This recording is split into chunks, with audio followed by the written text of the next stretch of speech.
प्रसाद बोले झापाबाटै यतै आएर बसिरहेको पढ्ने मान्छे उसले म गर्छु हजुर उनको नेतृत्वमा खोलेर अहिले गर्दै लाँदाखेरि बोलेको चाहिँ तथ्याङ्क आयो को कहाँ रहेछ भनेर।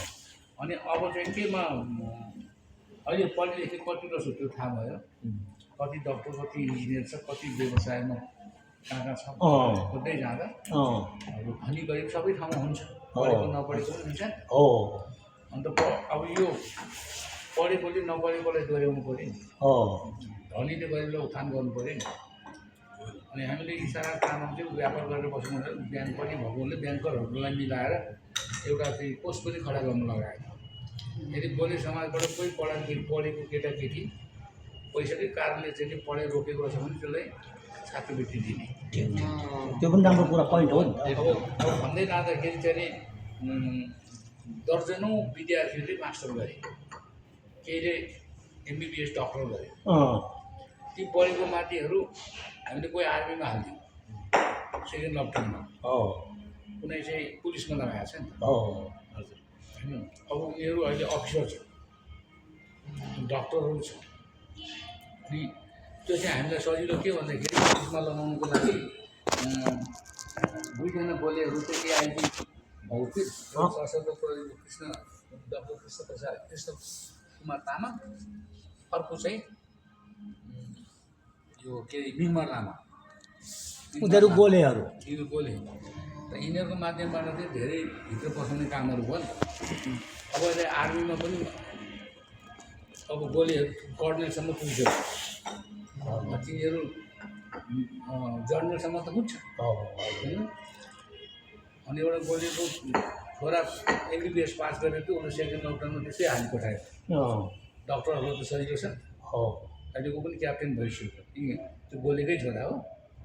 यसरी हामीले गरिरहेको छ। नसा यसरी फैलिन्छ। अहिले उहाँ चाहिँ सिक्किममा केही काम पऱ्यो भने त्यो पिएस गोलेलाई हामीले एउटा चिठी लेखे पनि फोन गरे पनि काम गरिहाल्छ सिक्किमभित्रको। यहाँ छ नि त। अब यतातिर दार्जिलिङको मिरिकमा सबै गोलेहरू 300-400 घर छ। त्यो सबै मान्छे अफिसर छ, कि आर्मीको अफिसर छ, कि पुलिसको अफिसर छ, कि ठेकदार छ, कि चाहिँ नि तिनीहरू आइएस अफिसर भनेर यहाँको सहसचिव हुन्छ नि, त्यस्तो थुप्रो छ इन्डियामा। त्यो सुभाष घिसिङले गर्दाखेरि सुभाष घिसिङले के गर्यो, तामाङलाई चाहिँ आदिवासी बनायो कि उसले आन्दोलन, गोर्खाल्यान्डको आन्दोलन।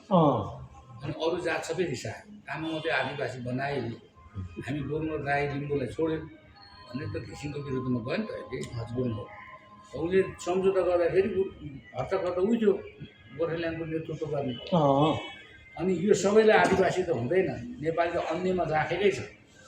आदिवासी चाहिँ को त? तामाङ र लामा लेखिएको जति सबै आदिवासी यहीँ भनेर सरले लेखाइहालेको छ। अब त्यहाँ तामाङहरूले पढ्नको लागि पैसा तिर्नु पर्दैन। अहिले त्यस्तो छ हो कि? अनि त्यहाँ सिङ्गरको छोरीले पनि डक्टर बनेको छ है, जो फिजिकल अपरेसन गर्ने डक्टर एमबिबिएस, अहिले त्यो आएको छ रेकर्ड। अनि पढेपछि त्यहाँ चाहिँ ब्याचलर गरेपछि तुरुन्तै जागिर दिनुपर्छ त्यहाँ नेपाल इन्डिया सरकारले। त्यसमा तामाङ मात्रै पढ्यो। फेरि पिएस गोले आयो, भाषा उसले चाहिँ भाषामा लग्यो, मोदीलाई सघायो, उसले चाहिँ नेपाली भाषालाई संविधानमा देखाइदियो। ऊ त हिरो भयो। अब गोलेलाई चुनाव हराउनु त गाह्रो छ। नेपाली भाषालाई नै सरकारी भाषा बनाइदियो नि त। अब त नेपाली भाषामा त्यहाँ भाषण गर्नुपर्छ पाइयो यो नि। त्यसले गर्दाखेरि अब उहाँ एउटा रामबहादुर तामाङ भनेको चाहिँ अर्बपति मान्छे रहेछ। उहाँ के भनेको सबै काङ्ग्रेसलाई एमालेलाई पैसा दिँदै बस्दो रहेछ लन्डनमा। उसको 11वटा होटल रहेछ लन्डनभित्र। त्यहीँको लेबर पार्टीलाई पनि पैसा दिँदो रहेछ, चन्दा दिँदो रहेछ। अनि अब त्यो त आयो नि त वंशले गर्दाखेरि एकदमै। अब उनीहरूलाई के हुन्छ, अब तिमीहरूले चाहिँ यो संस्थालाई अगाडि बढाउनको लागि छात्रवृत्तिहरू दिनुपर्छ, लन्डनमा पढ्न जाने युरोपमा पढ्न जानेहरूको लागि व्यवस्था मिलाउनुपर्छ भने त्यो गर्न तयार छ।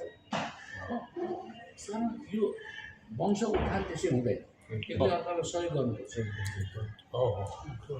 अहिले गोलेको छोराछोरीहरू चाहिँ हामीले संस्था बनाएपछि 8जना एमबिबिएस भयो।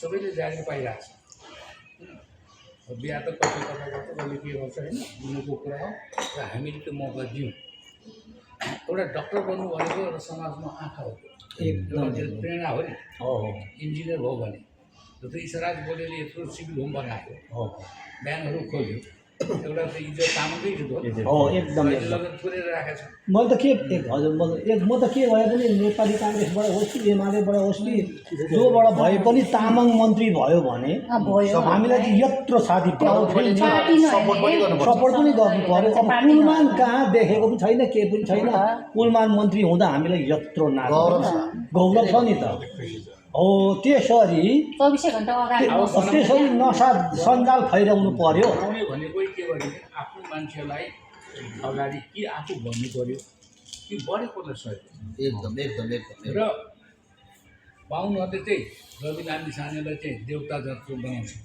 प्रचार गरेर रविले के गरेको छ पढालेखा 12 मात्रै हो सबै बौद्धको तामाङ केटाहरूलाई अमेरिका लान्छु भनेर पैसा ठगेको मान्छे ठगेर भागेको मान्छे इतिहास चाहिँ त्यस्तो हो अब त्यो बौद्धको तामाङ केटाहरू अहिले सबै विदेश कता कता गएर पो त त्यो काट्छ नि एकजनाको 30 लाख पनि हुँदा अनि शेर्पा तामाङको टिभिजनको पैसा लगेर नि अमेरिका गएर बसेको ए अँ आएर उहाँ यहाँ पनि